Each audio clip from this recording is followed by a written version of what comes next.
And I want to emphasize on this because there is still a lot of misinformation on this, and many women think that they need to use medications and other types of approaches, and because there is no holistic root cause approach that can support them.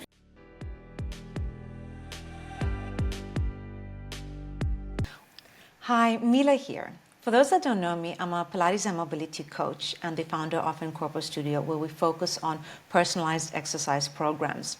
Now, I strongly believe that if we focus our attention on improving our physical and mental health, aesthetics will follow, as opposed to focusing on aesthetics and having the health follow, which is not always the case.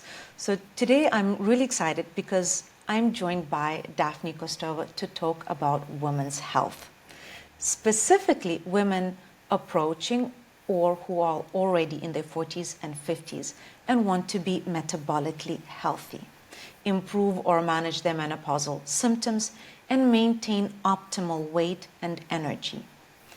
Daphne, I'm thrilled to have this chat with you. Could you please tell us who you are, what you do, and why you do it? Hi Mila, it's a pleasure to be here. I cannot agree more on what you just said, that we need to focus on our internal health in order for us to see the aesthetic results as well. So I really resonated with your first words today. My name is Daphne Kostova. I am a certified holistic nutritionist, and I specialize in hormonal balance and metabolic health for women over 40, over 50. And I have a very root cause approach. So that's, in a sentence, what I do.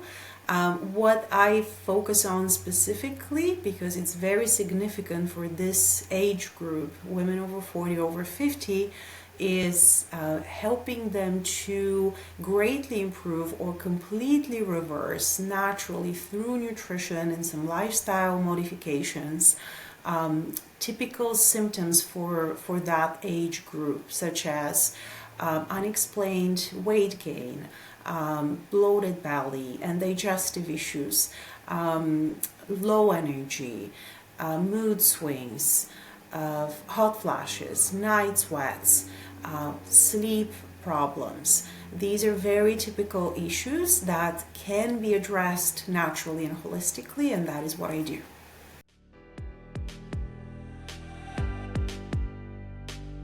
Well, I want to dive straight into the first question, if you're good with that. Absolutely. Perfect.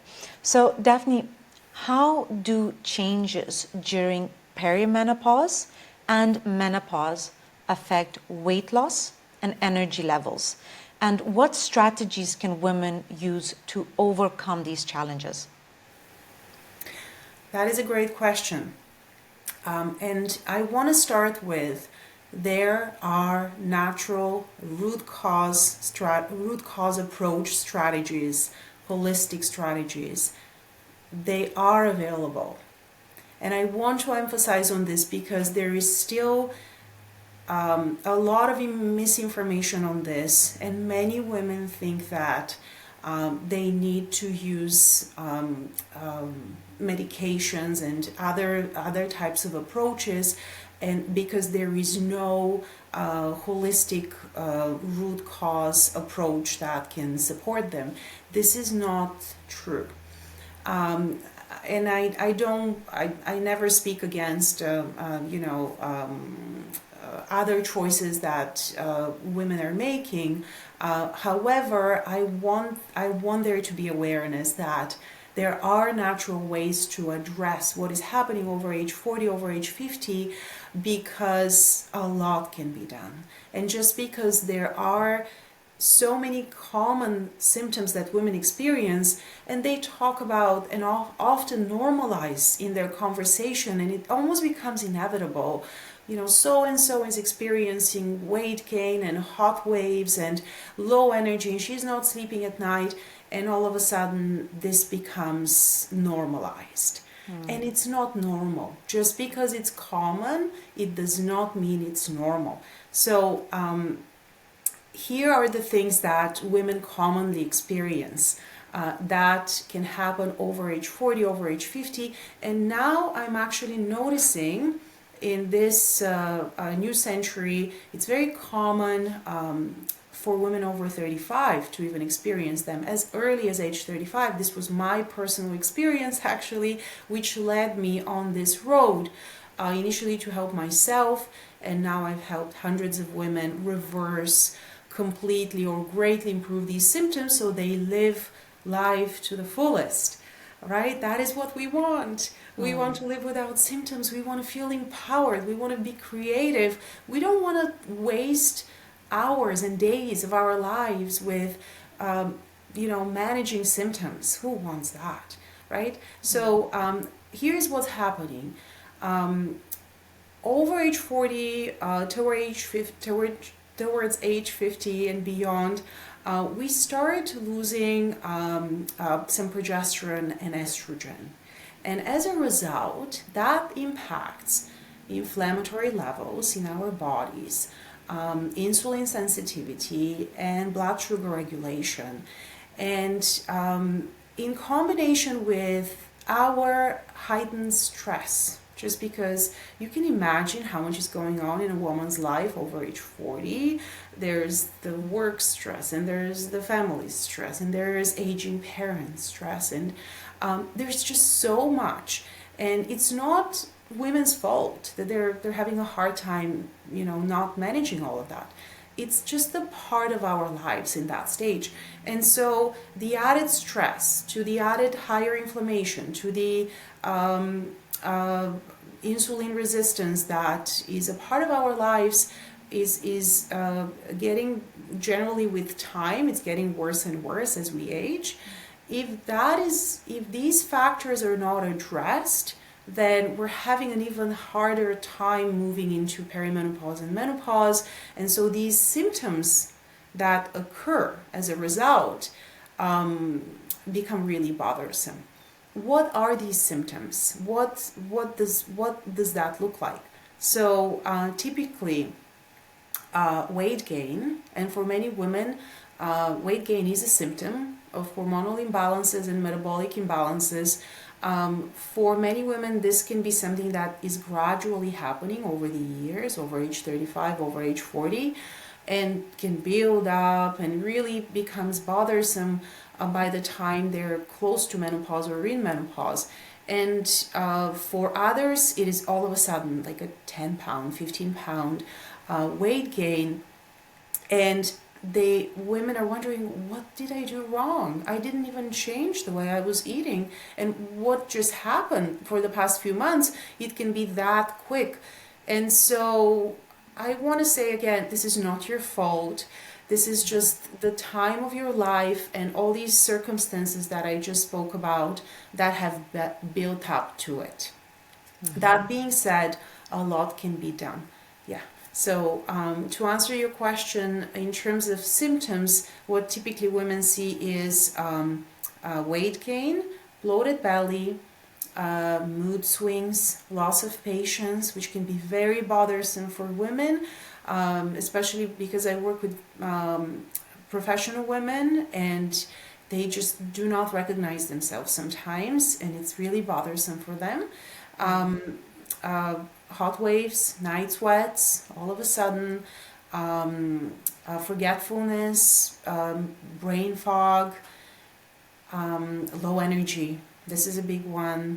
Having a hard time going through the day and depending on your body, and poor sleep, which can be quite bothersome. Yeah. You said something really interesting. You said just because it's common doesn't mean it's normal, and that speaks to me a lot, because I face this a lot also when working with people who are getting older, not old, getting older, and they assume that all these symptoms are normal for their age. And I really hate that conversation because normal is such a vague concept. Normal is different for many different people, and if you're not comfortable in your body, it is not normal, or we shouldn't normalize it and accept it. And we should work to improve our lifestyle versus adapting our lifestyle to what we think we can or cannot do. So I find that really, really important. And you mentioned weight gain as one of the symptoms for menopause or even perimenopause.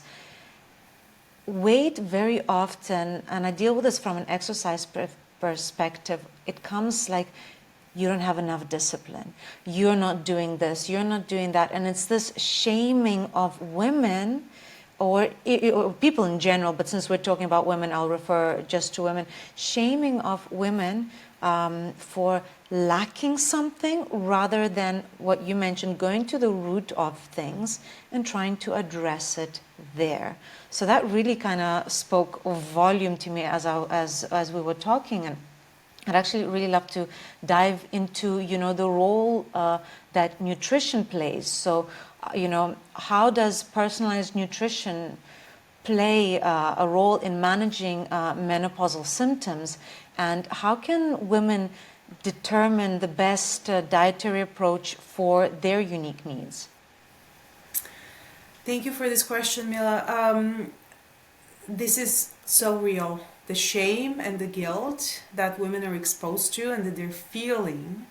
And let me tell you, we're so prone to feeling that. It's just the way we are, our nature, because we have such a nurturing nature and we want to be everything to everyone. And no one ever taught us, especially our generation, no one ever taught us to be everything to ourselves first. Right? Because, and this is the essential thing, because this is how we show up powerfully as the best version of ourselves for everyone. And we can give from a place where our bucket is full, and now we can give to others, and we can give so much more as a result too, right? But we're just not taught that way. I find most women tend to think that it's either caring for themselves or caring for their families and their jobs, and it's actually the other way around. When we put in the right care for ourselves without adding more hours to the day. This is something I speak about to women all the time, because they think, oh my God, I will need to, add 2 more hours to my day, or ignore my children now, or quit my job. No, it actually takes the very same time that you're taking right now, if not even less time, to do what you need to do. And that is what I teach women, how to do this, the practical part, so that you actually live without symptoms and feel like the best version of you. Yes, so nobody teaches women in school how to eat in perimenopause and menopause. Zero knowledge.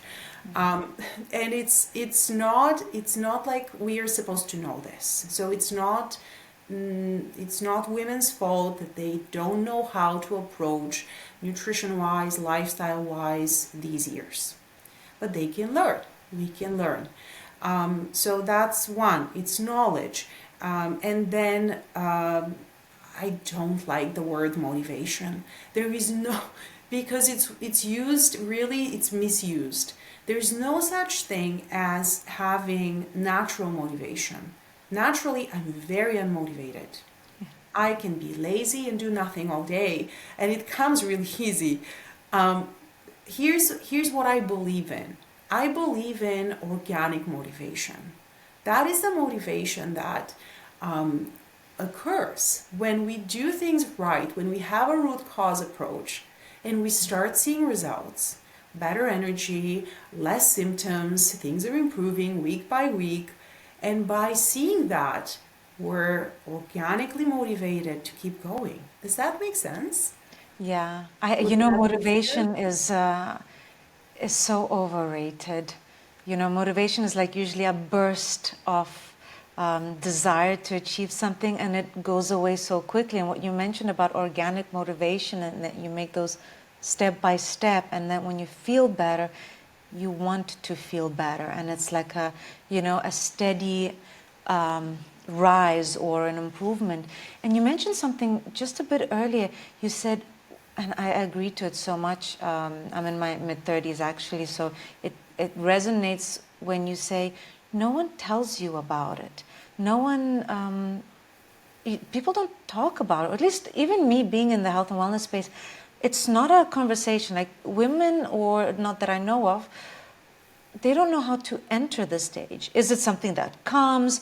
Is it something you prepare for? You can't really prepare for it. But when you're speaking of, you know, nutrition, are you talking about nutrition and working with perimenopause and menopause, or is there, you know, is it important to approach or to care like what we do in our 30s? Does that affect, or is it we arrive at that stage and it's like, okay, now we have to do XYZ moving forward? Great question again, Mila. It's and really good observation. Here's what I would say. It's great to start early. The earlier you start, before you even have symptoms, preventative care, that's the best. I rarely get approached from prevention perspective, unfortunately, and I understand this, right? It's usually we do something about it when it's really time, when we've had quite a few bothersome symptoms, and now we have to do something about this because it's really affecting the quality of our lives, and it's never too late.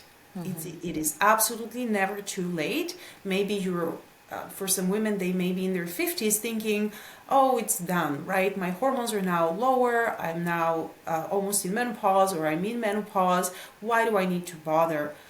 There is such need to bother. It doesn't matter if you're in your mid to late 30s, in your 40s, or in your 50s. Even if your hormones are normalized, I mean, they're at a lower level once you have reached menopause. That doesn't mean that you cannot normalize blood sugar, lower inflammation levels, inflammatory levels, approach insulin resistance.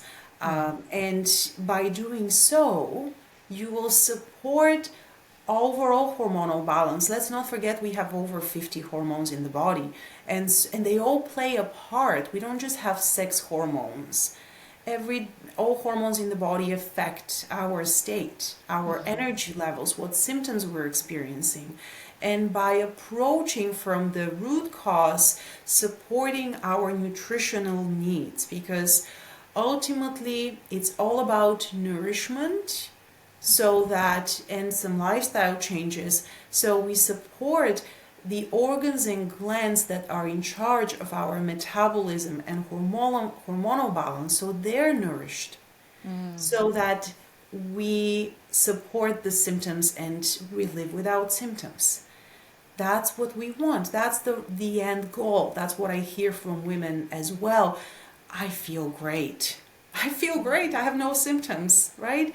It's as simple as what I hear from my women. That's what women want at the end of the day, and it applies to the stage of perimenopause, the stage of menopause, the stage of postmenopause, because if we don't take care of the nutritional side and the lifestyle piece as well, we can end up having menopausal symptoms in our late 60s for as many years.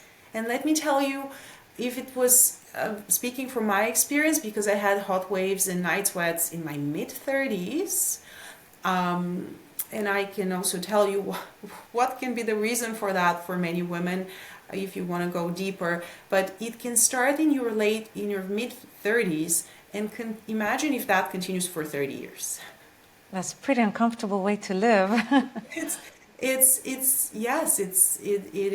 the case. Yeah, I mean, it's very uncomfortable and it's unnecessary. Yeah. So is there like a best diet or an approach to diet that you would recommend for perimenopause, menopause? I can tell you what I do personally, and what I find works for my clients. So I practice personalized nutrition and some lifestyle modifications to support my clients. My clients come to me typically not taking hormones. And I also have quite a few clients who are taking hormones already when they come to me. And those hormones typically are a combination of the four: estrogen, progesterone, DHA, and testosterone. Sometimes they take all four, sometimes only some of them. It really depends on previous testing that was done for them, and they're sometimes sent to me by OBGYN medical doctor that I work with, who sends them to me so that I can help them with the rest of the symptoms. By the way, even if women are taking hormones, whether it's regular HRT or bioidentical HRT, they still continue to experience some of the symptoms of menopause. Just so I want women to know this, because sometimes I find there's a lot of there's a lack of information on this. And so we still need to work on our overall health and have a root cause approach, ladies, even if you are already taking hormones, just so you know. So I'm able to help in my practice. I'm able to help women who are not taking hormones and women who are already taking hormones to eliminate the rest of the symptoms that they are experiencing. So my approach is personalized. I start with blood work. I do a comprehensive detailed blood work panel. 34 blood values are looked at, and based on the blood work as well as other health information, any medications if my clients are taking, that is taken into consideration, and the plan is put together for them to help them accordingly and support them nutritionally. So that is very important. That personalized aspect is how my women start. So we do a holistic detox in the beginning as well. I say holistic because it's not depriving, or my women are eating regular meals even during the detox. Because I do not believe in extreme deprivations or starvation. This is not what I practice. And they eat according to their personalized nutrition plans in the beginning of the program. Then, as a hormone nutritionist, I add more specifically balancing their plates according to hormonal balance. Shortly after they've completed the 2 weeks, when they eat according to their nutritional plans as they are. And afterwards we start adding more variety. Variety is important. I adjust their servings as per their needs, because my women have different levels of activity, which is okay. And I give them specific recommendations on types of movement that are healthy for them, good for them, and for their lifestyles needs. And from there on, once they achieve their goals in terms of reversing or greatly improving the symptoms that they're experiencing, reversing the additional weight gain, which happens as a side effect on the program week by week, which is the true motivation there for many, and it's the natural motivation, the organic motivation I'm talking about. Once they get to their goals, this is what I call the real work. You've gotten to your goals, and now what? We want to really build habits. So that is what I emphasize on. We want to ensure that what we've learned has now become a lifestyle, and we're comfortable. And that comfortable can be different for women. And the good news is that when we improve metabolism, when we establish hormonal balance, when we eat for great for that, and we live for that. There's wiggle room. So some of my clients, once they're in maintenance phase, that they can increase their servings, for example, and just enjoy maintenance this way, or they can add another treat meal. We have like a treat meal a week, even during their weight loss phase, because that is possible. On top of regular meals every day that are abundant and have all the nutrients they need and are balanced. So phase 4 is the last phase of the program that I really like tweaking and helping women to start enjoying that new lifestyle. Is there, when it comes to diet, so I know you mentioned that it's personalized to their needs, because you look at blood work, so it's really personalized. But is there any advice for women in that age of what they should, or what most women are recommended that they can start to feel better? I know that like protein right now is such a hot topic. And I don't know if it's more of a trend, or if it's something that women should care more or less for, or if it's something that's really just buzzing around but without much weight to it. It's great to focus on this. Protein is important. There is no nothing fad about talking about protein, and protein is something that I also make my clients pay attention to. However, I find, just like everything that becomes a bit of a that takes over and there's lots of noise around, it can be too much. I am seeing online plates consisting of like huge amount of protein. That is completely unnecessary. The carnivore diet, which is I don't think is balanced. Things escalate, and we can see from like something that has started with very good intentions, it all of a sudden becomes nonsensical almost. Have, I don't know, like a roast beef and 3 eggs and bacon on top of that, and it's that I've seen actually so much of that on my feed. Yeah. that actually can cause an effect that is not healthy.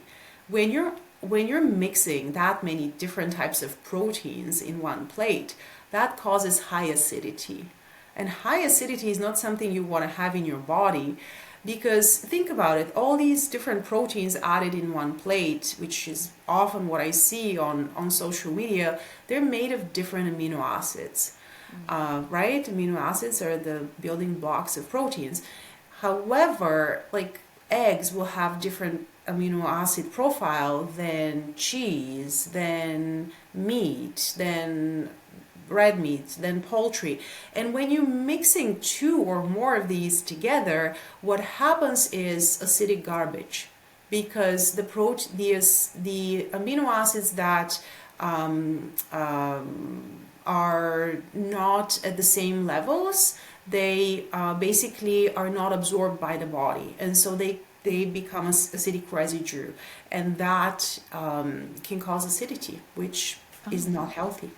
Yeah, that's very interesting, because I feel like protein is a huge topic right now, but it's important to understand how to manage it.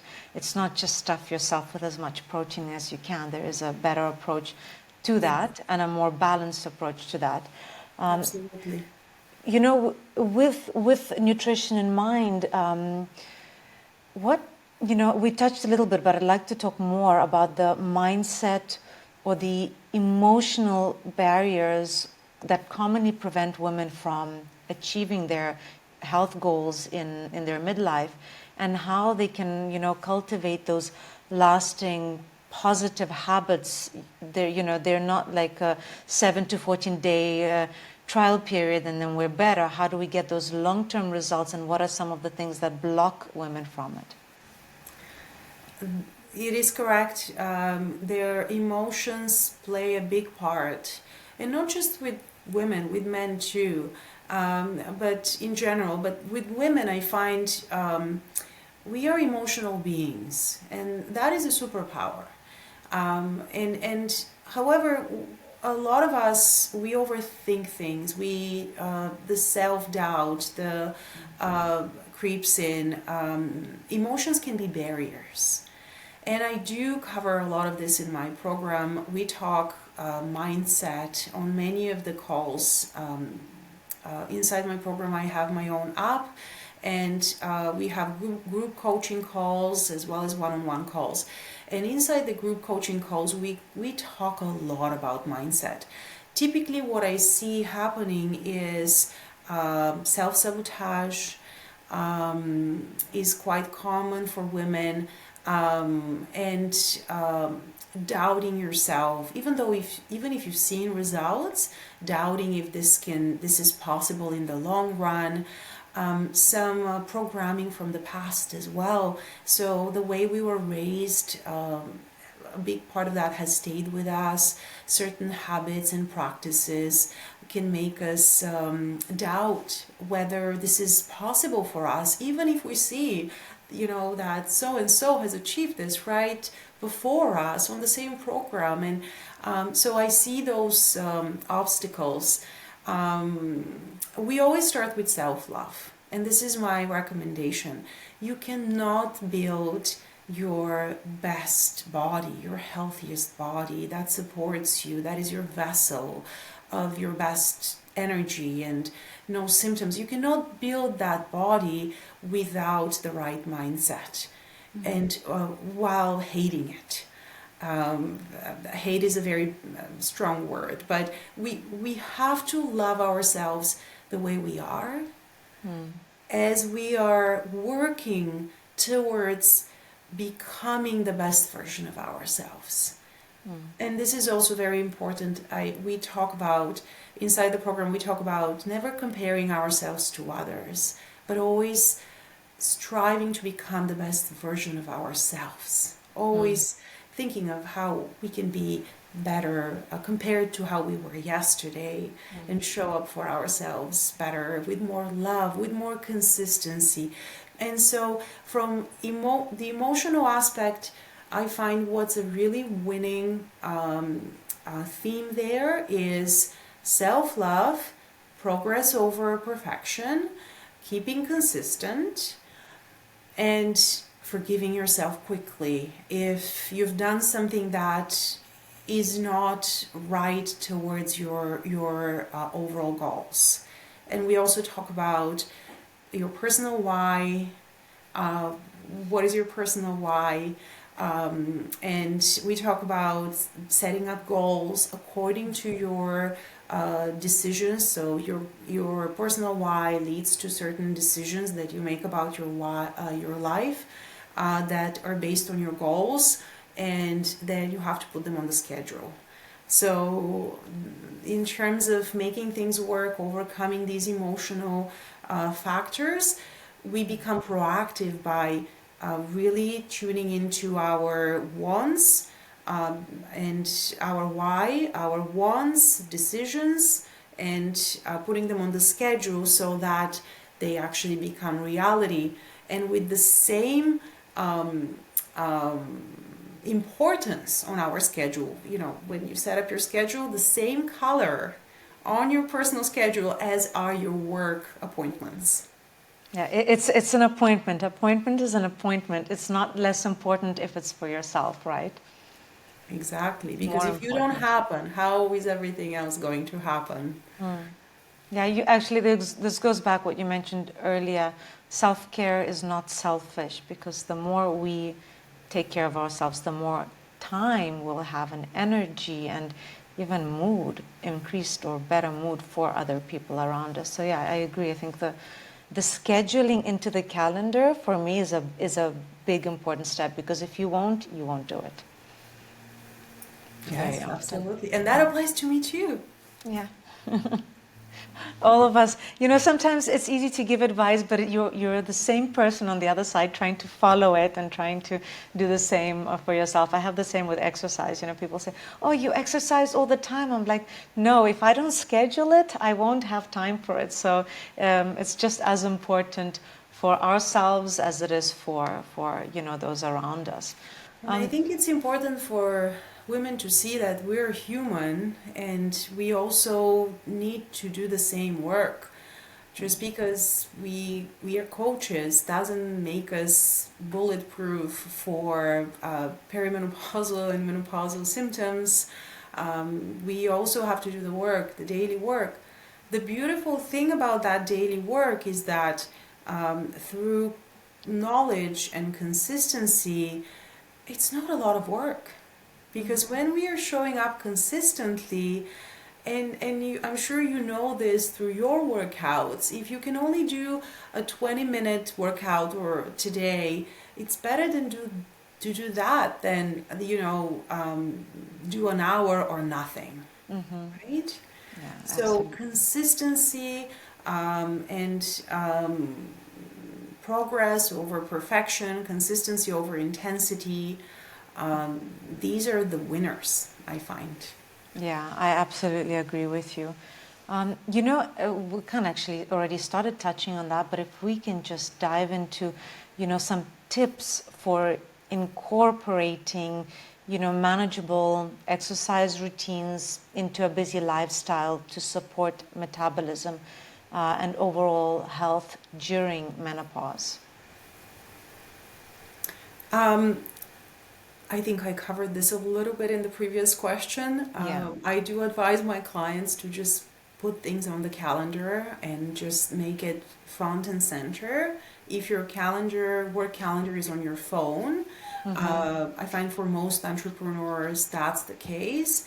If you're working in office, if that's your desk calendar, put it on the calendar where your eyes go. And in terms of movement and workouts, I always emphasize consistency. And what I find is the case is that consistency will always win the game in the long run, even if the intensity is much lower than what we have imagined to achieve. I have clients who simply walk for an hour a day, and that's it. And they get to their final goals in terms of reversing the symptoms, the hormonal symptoms, getting to their optimal weight. I'm sure some women who are listening to this are thinking, how is that even possible? It is possible, especially over age 40 and 50. We don't need to be running marathons, and excess cardio can actually do more damage than do good. We don't need to, not every single one of us needs to go to HIIT classes. If your stress levels are high, this may not be a great idea for you right now. So having a consistent weekly schedule and putting it on the schedule, this is what really brings results. And then when we have a little less stress and we're capable of adding more, then adding things gradually, right? So starting with a couple workouts, Pilates sessions, perhaps a week, then building up to 3. And as soon as you have built up to 2, then 3, keep it consistent, put it on the schedule. So that's the rhythm that I use and recommend in my practice. Yeah, I like that. To sum it up, I'd say absolutely schedule it in, treat it as important as any important meeting.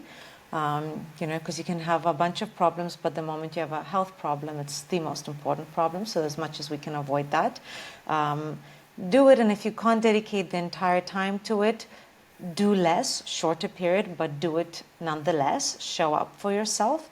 And if you ever feel like you've fallen off the wagon, forgive yourself quickly, be gentle, move forward with self-respect and self-love versus shame. If I remember, we covered that. And make it a habit. There's no, it's not a sprint, it's a marathon. That's exactly it. That's a health. great Yeah. takeaway. Okay. Yeah. This was super insightful, and I think, the more awareness that this can come at an early age, the better, but it is never too late to start taking care of ourselves. And I feel like that's the message I always try to tell people. It's not your age, a lot of it is your habits. If a 20-year-old has some sort of indigestion, it's easy to fix because they've only been doing whatever they've been doing for a shorter period of time. But if you're reaching 40s and 50s, think of the habits that have led you over a period of time to feel a certain way about your body. It's not going to happen as quickly, but change does happen, and it happens through personalization and balance. I think, any extreme of diet, exercise, mindset is not healthy. It's this balance that we want to be meeting so that we can actually maintain it for the long term, right? Absolutely. And also a 20-year-old has everything working for them.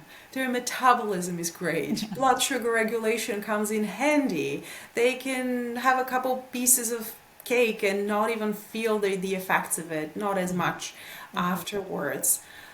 I'm not saying that is healthy at any age, by the way, but and this is why women over 40 and over 50 really need to exercise self-care and become more specific in how they care for themselves. First of all, learn how to take care of themselves, because knowledge is something that is missing, and just Googling things is not going to do much. And so know that you just simply may not know what you need to do. And things need to be very specific over age 40 and 50, because your blood sugar regulation is not the way it was before. Insulin resistance is higher. Your hormones are now not to be trusted because they're doing things they weren't doing before. It's like you're going into a second puberty, which is kind of like what is happening differently, but you may be feeling in a very similar way. And so we need to know that we don't know what we don't know, and look for a solution. Look for a solution, because for many years I thought there was no solution. And I didn't see it. I didn't know where it was. Where should I look for it? There are ways through root cause approach to really get to our health goals, live life feeling energized, being metabolically healthy, and live without perimenopausal and menopausal symptoms. That's super interesting. Thank you so much, Daphne. You're I welcome. felt that in a short A time we pleasure. covered really important topics, and I really hope that they help women, raise awareness and understand that they can always feel better, and that there is always something that they can do. We shouldn't accept feeling uncomfortable in our body as normal. So thank you so much for your time, for sharing your knowledge, and I look forward to chatting again with you in the future, and hopefully dive a little bit deeper and explore this topic further, because I feel like it's super important. With pleasure. Thank you, Mila, for having me. Thank you, Daphne. Have a great day. Bye. Bye.